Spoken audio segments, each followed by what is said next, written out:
ඔය තාත්තා ඔය හනුව ගාව ඉන්න තාත්තා කියන්නේ මෙන්න මේ ගෑනු දරුවා දිහා බැලුවාම ඔයාට ළමයෙක්ද පේන්නේ පොඩි ගෑණියෙක්ගේ භාගයක් විදිහටද පේන්නේ? කොහොමද කියලා කියන්නේ?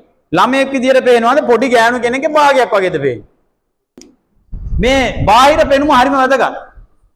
ළමයා විය යුතුමයි කියලා මං කිව්වේ මේක බාහිර පෙනුමටත් බලපානවා. දැන් මට කියන්න ඔය තාත්තා ඔය හනුව ගාව ඉන්න තාත්තා කියන්නේ මෙන්න මේ ගෑනු දරුවා දිහා බැලුවාම ඔයාට ළමයෙක්ද පේන්නේ පොඩි ගෑණියෙක්ගේ භාගයක් විදිහටද පේන්නේ? කොහොමද කියලා කියන්නේ? ළමයෙක් විදිහට පේනවද පොඩි ගෑනු කෙනෙක්ගේ භාගයක් වගේද පේන්නේ? හරි. පොඩි ගෑනු කෙනෙක්ගේ පොඩි ගෑණියා. දැන් මේ පිරිමි දරුවා දිහා බැලුවා චූටි ළමයි නෙමෙයි. ළමයෙක් විදිහටද පේන්නේ ලොකු මිනිහෙක්ගේ භාගයක්ද? එහෙනම් එළියේ සමාජයට ගියාම ඔයාගේ දරුවා යනකොට ඒ සමාජයේ මිනිස්සු ඔයා දරුවා දැක්කහම මේ යන්නේ දරුවෙක් කියන හැඟීම කාට දෙන්න ඕනේ? සමාජයට එන්න ඕනේ. ඒ සමාජය තුල ඉන්නවා නොයෙක් මානසික මට්ටම් වල මිනිස්සු. දැනුම අවබෝධය ඒ මිනිසුන්ගේ වෙනස්. ඔක්කොම සමානයිද? දරා ගැනීම හැකියාව වෙනස්. පාලනය කර ගැනීම හැකියාව වෙනස්. බුද්ධි මට්ටම වෙනස්. අවබෝධය වෙනස්. නේද? ඔක්කොම එකයිද? ඔක්කොම එකයි නම් ගැටලුවා නෑ. එතකොට ඒ සමාජයට දරුවා යවනවා නම් දරුවෙක් විදියට යවන්න. දැන් බලන කෙනාට තේරෙනවා මේ යන්නේ දරුවෙක්. මෙහෙම ගියාම එයාට තේරෙනවා පොඩි ගෑනු කෙනෙක් එන්නේ. එතකොට එයාට මොකක්ද හිතෙන්නේ? පොඩි ගෑනු කෙනෙක් දැක්කහම හැඟීම වෙනස් වෙනවා. ඒ හරහා සමහර විට අපරාධයක් විය හැකියි. ඊට පස්සේ ඔයාලා තර්ක දාලා වැඩක් නැහැ. අපි ළමයා කොහොම යවුවත් අපි කොහොම ගියත් සමාජය දැනගන්න ඕන හරියට ඉන්න කියලා තර්ක දාලා වැඩක් නැහැ. ඒකට හේතුව තමයි මොනවා හරි සිදුවීමකදී අවදානමකදී පරිස්සම් විය යුත්තේ අවදානම සහ හානිය වැඩි කෙනාද අඩු කෙනාද? වැඩි එක පරිස්සම් වෙන්න ඕන අවදානම. එතකොට හානිය වෙන්නේ දරුවාට නම් හානිය කරන්නේ සමාජ කවුරු හරි නම් එතනින් පරිස්සම් වෙන්න ඕන කවුද? දරුවා. එයාටනේ හානිය එන්නේ. එහෙනම් දරුවා දරුවෙක් විදියට යවන්න ඕන. ඔයාලා යවන්නේ කවුද? පොඩි ගෑණියෙකුයි පොඩි පිරිමියෙකුයි හදලා යවනවා. මේ මෑතක ඉස්කෝලේ වැඩසටහනකට ගියාම දරුවෝ 3 දෙනෙක් ඉන්නවා ඉස්සරහ ඉඳගෙන එකම ළඟ. ගෑල් ළමයි 3 දෙනෙක්. බැලුව බැලමට මට පේනවා මේ ළමයිගේ මූණ වෙනස් වගේ ටිකක්. අනිත් ළමයි එක්ක බැලුවම ටිකක් පෙනුමයි වගේ. මූකුරා ගිහිල්ලා වගේ නිකන් ගෑනු භාගයක් වගේ ළමෙක් වගේ නෙමෙයි. බැලුවාම මෙයාලගේ ඇස් බැමි එහෙම මොකද කරලා තියෙන්නේ? ලස්සනට හදලා. පස්සේ මං ඇහුවා කවුද හැදුවේ කියලා. අම්මා කියලා කිව්වා. මං ඇයි ඉස්කෝලේ මොනවද දෙයකටද කියලා නෑ කිව්වා. හවස තිබුණා දෙමාපිය රැස්වීමේ. මං ඒ අම්මලා 3 දෙනාගෙන් ඇහුවා.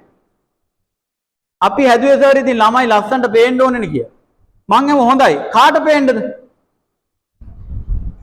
ඇස් බැමි හදලා ඉස්කෝලේ වන්නේ ළමයි කාට ලස්සනට පේන්නද? එක්ක ගුරුවරුන්ට. නැත්තම් ඉස්කෝලේ අනිත් ළමයිට. නැත්තම් කාටද? එළිය සමාජයේ ඉන්න මිනිස්සුන්ට. දැන් මේ තුන් ගොල්ලටම ළමයා ලස්සනට පෙන්වුවාට කමක් නැහැ. ළමයා හැඩ කරලා පෙන්වන්න ඕනේ. ලස්සන ළමයෙක් යවන්න ඕනේ. නේද? පිළිවෙලක් තියෙනවා කොණ්ඩ බේරලා ඒ විදිහට ලස්සනට හදන්න යවන්න ඕනේ. හැඩ කරලා යවන්න ඕනේද ළමයෙක්? අනිත් ළමයි අතර අපේ ළමයා විතරක් හැඩ කරලා යවන එකෙන් වෙන්නේ මොකද්ද? වැරද්දක් කරන පුද්ගලයෙකුට වැරද්දක් කරන්න හොය ඉන්න පුද්ගලයෙකුට ළමයි කණ්ඩායමක් අතරින් උඹට මේ වැරද්ද කරන්න ගැළපෙනම ලස්සනම සුදුසුම කෙනා මගේ දරුවා කියලා නෙවෙයි පෙන්නන්නේ. ඒක තමයි පෙන්නන්නේ. වැරදි කරන කෙනෙක් එතන ඉන්න කණ්ඩායමේ වැරද්දට සුදුසුම කෙනා නෙවෙයි තෝරගන්නේ. ආසම කෙනා නෙවෙයිද? ආසම කෙනා. කවුරු කොහොම තර්ක දැම්මත් විශේෂයෙන් ගෑනු දරුවෙක්ගේ ඇඟපසක ප්‍රදර්ශන වෙන එකෙන් හානියක් වෙන්නේ නැහැ කියලා ඔය අලුත් තර්ක දැම්මට එහෙම එළියේ ඉන්න මිනිස්සුන්ගේ හැඟීම් ඇති වෙනවා. රත්නපුර ප්‍රදේශයේ හරක් බලන් හිටියේ බල හිටියේ වයසක මිනිස්සෙක්. එයා ගියේ හරක් ටික බලා ගන්න. එයාගේ අපරාධයක් කරන හැඟීමක්වත් තිබුණේ නැහැ. හැබැයි ගෑනු දරුවා පාසල් යන දරුවෙක් දොළපාරේ ඒ වතුර සැර වැඩි හින්දා වතුර ප්‍රමාණය වැඩි හින්දා ගවුම තෙමෙන හින්දා ගවුම පොඩ්ඩක් උඩට උස්සලා ගැටයක් ගහගත්තා. එතකොට අර හිටිය වයසක මිනිස්සයා කකුල් දෙක ටිකක් උඩට දැක්කා. ඒ වෙලාවේ තමයි යාට හිතුනේ මෙහෙම දෙයක් කරන්න ඕනි කියලා අපරාධයක් කරලා මරලා දැම්මා.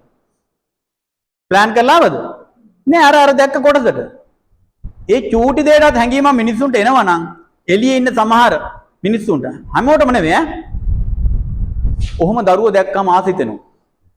සමහරු අතහැරලා දානවා, සමහරු ප්ලෑන් කරලා කාලයක් අරගෙන අවස්ථාවක් අරගෙන මේ දේ කරනවා. එයාට ගෙදර ගියාම අමතක කරගන්න බැරි වෙනවා. එහෙම මිනිස්සු ඕන තරම් ඉන්නවා. එහෙම මිනිස්සුන්ට ඇයි ප්‍රදර්ශනය කරලා යවන්නේ? මේක විශේෂයෙන් අම්මලාට කියන්නේ. ඒක ගැළපෙන්නේ නැහැ. එපා කියන්නේ නැහැ. කැමති නම් කරන්න පුළුවන් නීතියේ නැහැ.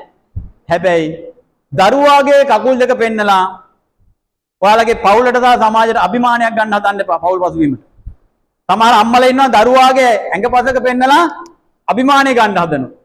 අපේ ෆැමිලි පොස් ෆැමිලියක් කියලා පෙන්වන්න හදනවා. තාත්තලාත් එහෙම ඉන්නවා.